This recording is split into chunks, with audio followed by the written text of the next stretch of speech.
Well, welcome anybody that's coming in afterwards to watch our research presentations. I should say that with a singular. We only have one this evening. Kevin Harrison is here. It is going to present some of his research. We are going to attach the standard feedback form. So you are happen to be watching this afterwards. Feel free to use that feedback form and you can give some live feedback to Kevin in this process. I don't know that I have anything more to say. Kevin, take it away. Well, thank you so much. I appreciate the opportunity to be able to present tonight. So, my research is entitled Who Told Us What a Pastor is Supposed to Be?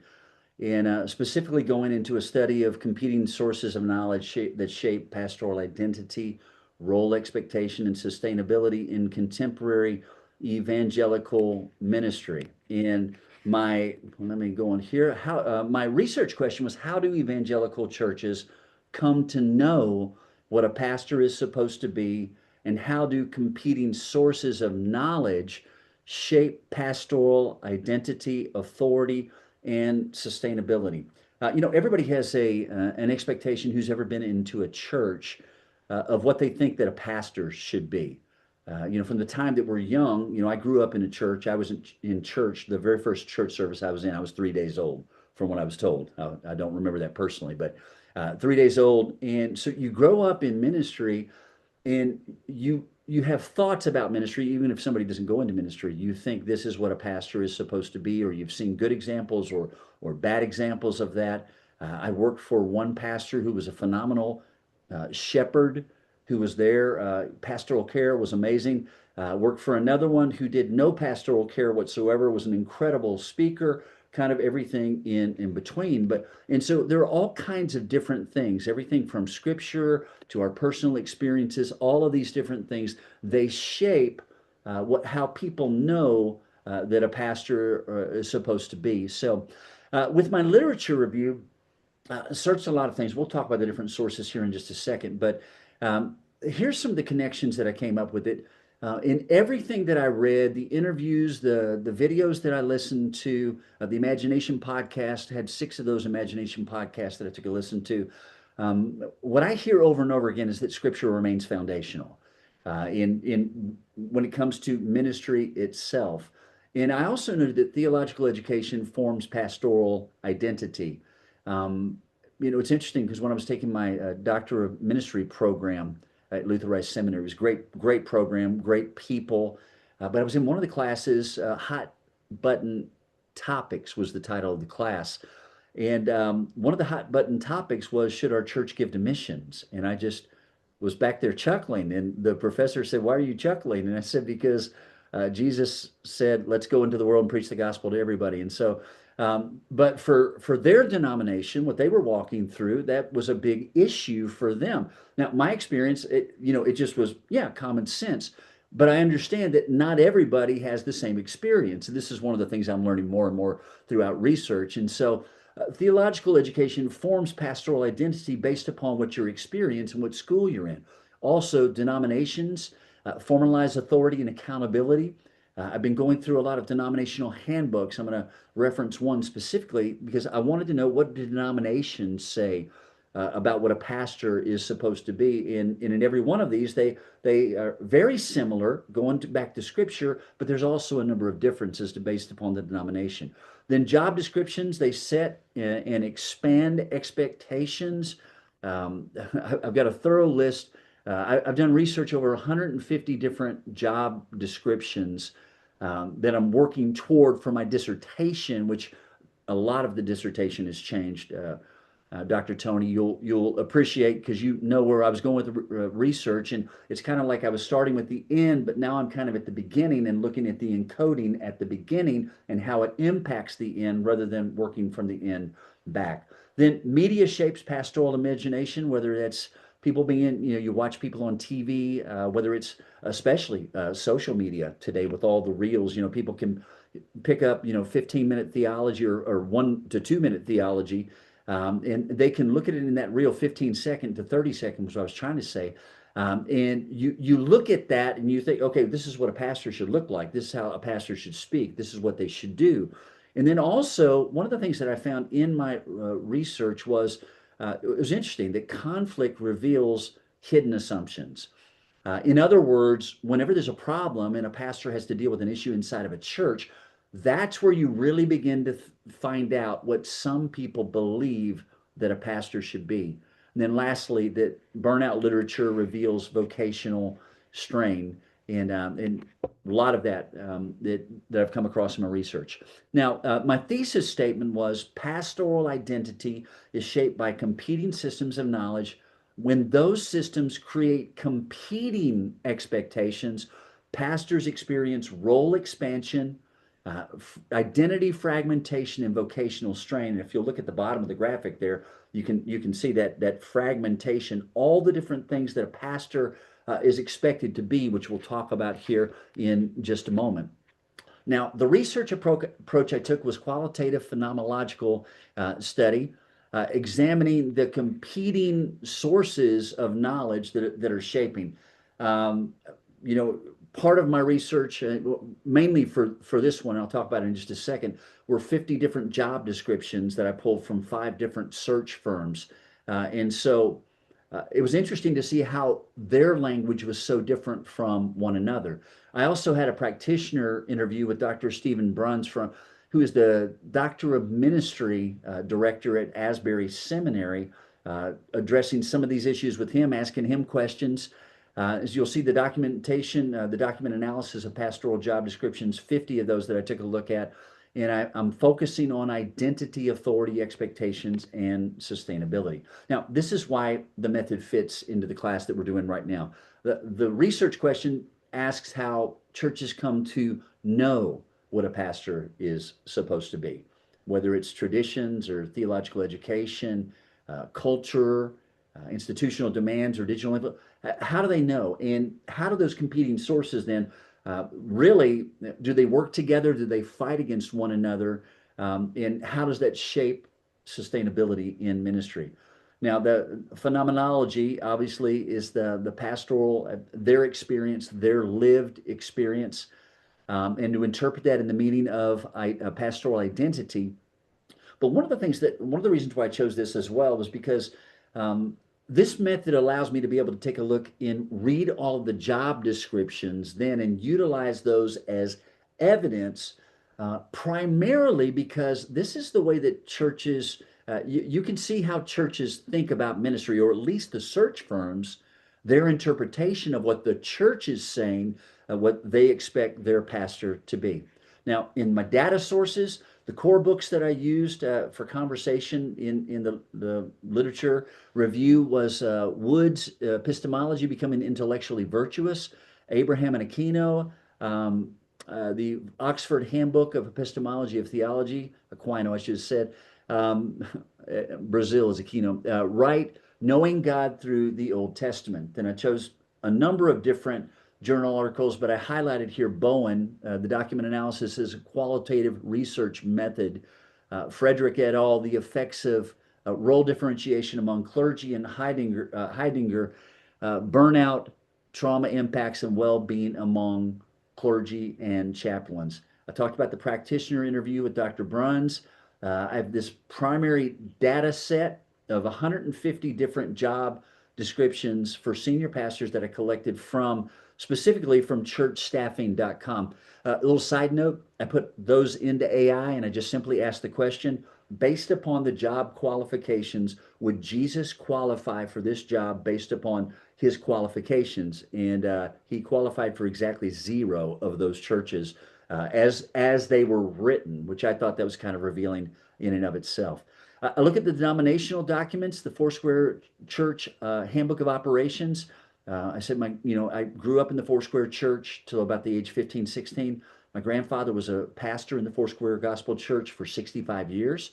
And so I chose that one out of the 10 that I'm looking at right now. And then public ministry sources, Alistair Begg, How Do I Know If I Should Be a Pastor? A video on YouTube, also John MacArthur, Primary Role of a Pastor on YouTube, Steve Morrell, What is the Job of a Pastor on YouTube? Now, here's the research process rather. What I did was I analyzed 5 different search firms. You take a look at the bottom, Vanderblom and Slingshot, Chemistry Staffing, Shepherd Staff, Lancaster Search. These are the 5 biggest quote unquote ministry headhunters, search firms right now that are out there. I looked at 10 job descriptions for each one, coming to a total of 50. And they're all evangelical church positions. So I collected the job descriptions. I took a look at all the ministry responsibilities that were identified, and I coded them. And this is what I'm going to be doing, hopefully, in my research.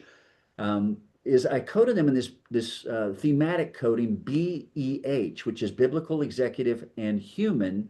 The human is like the pastoral counseling, visitation, pastoral care, those types of things. Then I counted their frequency and I analyzed them based upon the frequency.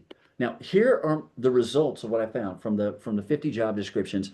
Overall, all of them put together found that of the phrases that were used in the job descriptions, 37% were biblical, 38% were executive, which is interesting, and 25% human. But what was really interesting was when you started boiling them down by search firm, you can see the results on the right-hand side of the screen here. The chemistry staffing was at 44% on biblical, 32% executive, 24% human. Lancaster, 56% biblical, 18% executive, 26% human. Now, I'll make this note about Lancaster here. Lancaster primarily works with smaller churches, and a lot of times the smaller churches may have a different mindset when they're going into this. And so then I've got Shepherd staff, 34% biblical, 31% executive, 35% human. Pretty solid there. Slingshot group, 36% biblical, 44% executive, and 20% human. Then Vanderbloemen, 26. This is the one that'll blow you away here. And I already knew this about Vanderbloemen. I've dealt with them before. So from my lived experience, I expected this to be higher, but it was higher, 26, 53% executive, and 22% on the human side. Now, the limitations of my study was it was a small sample. It's really a big sample in some respects, but it's also a small sample when you think of the hundreds of thousands of job roles that are out there. You know, I only took a look, one practitioner is taking a look at 50 different job descriptions only from evangelical churches. So not so much the liturgical church or other branches of that may not have been included. They weren't included in this. It's also context specific. That's what I'm saying, the evangelical context. So it may not broadly generalize, I don't know. I'd have to take a look at that a little bit further.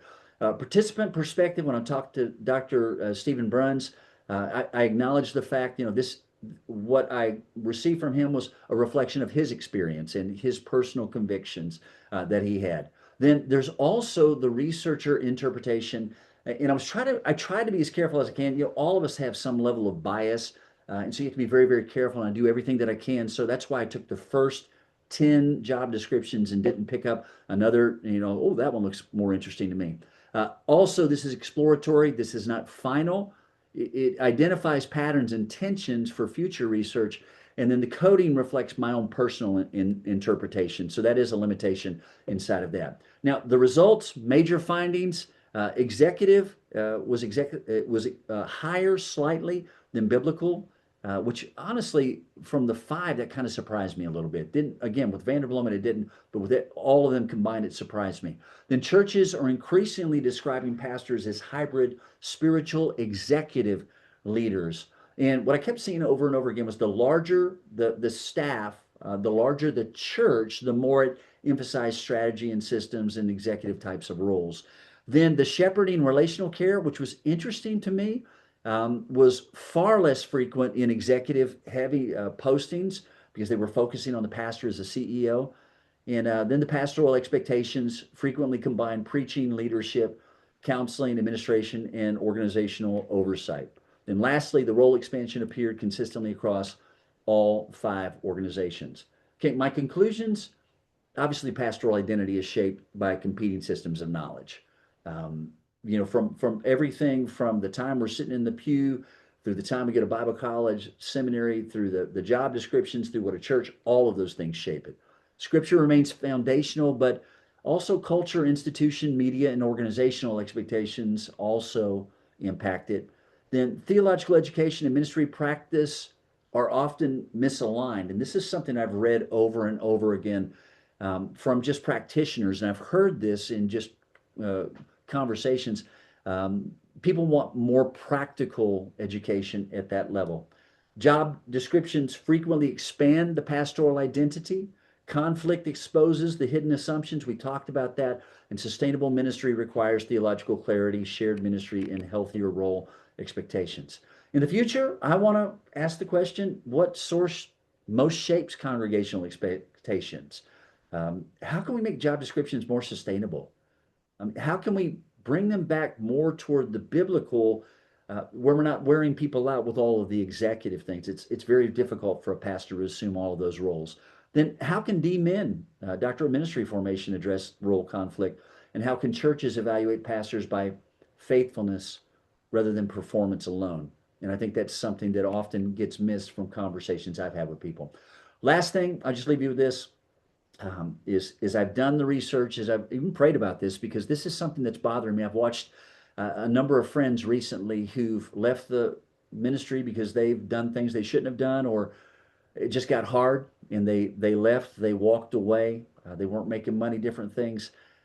What I would say is that pastors need to know who they are before God before they try to become everything that every system expects them to be. And that's my presentation. Awesome. Thank you. I'm leaving the recording running here. We don't usually get an opportunity to interact, and I don't want to take much time, but I am personally fascinated by this in part because I'm a pastor, but also in part because one of the very first research projects I did as a young scholar was to trace the historical development of the American pastorate. Oh, really? Okay. Yes, and particularly I was looking particularly at the evangelical lens and just watch from the colonial period. How, I think what I called it was we like a four-stage approach, and we began with the pastor as the village theologian, whose Mhm. primary job was to preach and catechize. Right. And then in the 19th century, we added the pastor as a spiritual physician, and this is where the human services piece and all the caring for people became part of it. And then in mid 20th century, we added the pastor as counselor, and we Mm, brought all the psychology and the pieces into it. And then I put specific date on this. It was a process, but somewhere around 1980 is when we added the pastor as a CEO. really? It was eight. Yeah, somewhere around there. That was the generation I came through with, and that's what I was trained in. I became a pastor in 1985, and we were. But the thing was, we didn't. Those models did not replace each other. They just got piled on top of one another. So by the Right. time I became a solo pastor in 1985, I'm expected to do all of that, and How, I lasted 9 years as a full time pastor trying to do it all and eventually decided I was not a very good generalist. There were things that I could do and I was called to do and gifted to do. And I went intentionally bivocational so I could focus on what I was supposed to do because doing all four of those things was just not possible. And I was it's going to burn out or sure. something else, short out in some way, like so many others had. And that's one of the things I'm seeing throughout all of the research. And again, when you're looking at the job descriptions, it's amazing what a pastor is expected to be. And there's no seminary training that prepares you. Really, you need an MBA. You know, that's what I've told a lot of pastors. Look, you need an MBA for a lot of the roles that you have to take today. Last summer, I created what I think is North America's first MBA in ministry leadership Really? for one of our partner schools from Kairos. So students can do the MBA and bring it into Kairos and contribute to their MDiv. But precisely for that reason, I said it 20 years ago, and the head of this program remembered who was one of my colleagues 20 years ago, remembered me and invited me to do it last year. And I had run an MBA program 20 years ago, and so I knew how to do this. And yeah, I think we need to do that stuff. That is phenomenal. We've been talking about that with what we're doing. We talked about moving that from an MBA into a D-Min specifically. But man, you're already there. You beat us to it. But Well, you it's all part of this. It's all part of the same kingdom, and may these kind of things proliferate a little bit. But I used to joke with my own students, like, no, you guys are so busy working on the theology part of this. One of the big questions is when you become a pastor is how many times you have to set up and tear down tables and chairs. Nobody tells you that kind of stuff. yeah, everything from that, you know, cutting grass, cleaning, Fixing the toilet. changing signs back in the day. That was the thing. That was the big thing, especially if you were in youth ministry like I was. You got to go outside. Oh, it's raining, but we still need you to go out and change the sign. Nobody. I was like, I don't remember this class. Don't remember. I don't remember. Yeah. So that brings me to one question I have, and then we'll turn off the recording here and go away. But when you use the word pastor, are you referring here to the solo single pastor of this traditional community church here? Or are you referring to the senior pastor role leading a staff? Or are you referring to any role in ministry that has the word pastor in the title? And That it's that might explain the different the results that you've gotten here, the spread of different right. categories. This is it's very specific to senior pastor. It's either senior pastor slash lead pastor. So it's not one of the roles that's underneath them. And so, there would be, if I open up the research to that, it's going to change, I would think it would change the findings quite a bit because now you're looking for way different things. Your youth pastor doesn't necessarily have to be a CEO type of mindset, and have certain leadership skills. They, And I think that accounts for one of the trends we've seen over the past generation. Far fewer people are pursuing those senior pastor roles Mhm. because they're expected to have those skills on top of the theology, on top of the pastoral kind of skills. And I think it's just intimidated people. They'd rather be in staff role. It's, especially nowadays, it seems like, especially as you go into the bigger churches, it's paying a lot more, than what it used to. In fact, I think about what we came into ministry for. It was virtually, yes. I remember a church offering us $10,000 and they wanted me to teach calculus in their church school. Well, I'm I like, started at 13, so I did a little bit better. Yes. well, I turned that one down and I held out for 18,000. So that was, but I know people who are making way more than that. I know I've known people who are making over a $500,000 a year, and Um, large churches, very large churches, but different expectations again. And that's yeah. I want to keep going down this road because I do think that there has to be some connection in the encoding up front with the results of burnout down the road. There has. Yeah, absolutely. I'm not sure This, exactly what it is, but it has to be. It's yeah, it's too much. this is really good stuff here, Kevin. I'm so glad you're doing it. And I don't want to drag this out too long, particularly for anybody else that might listen in, but really, really good questions you're asking and some fascinating results that you're coming up with. So we'll turn off the recording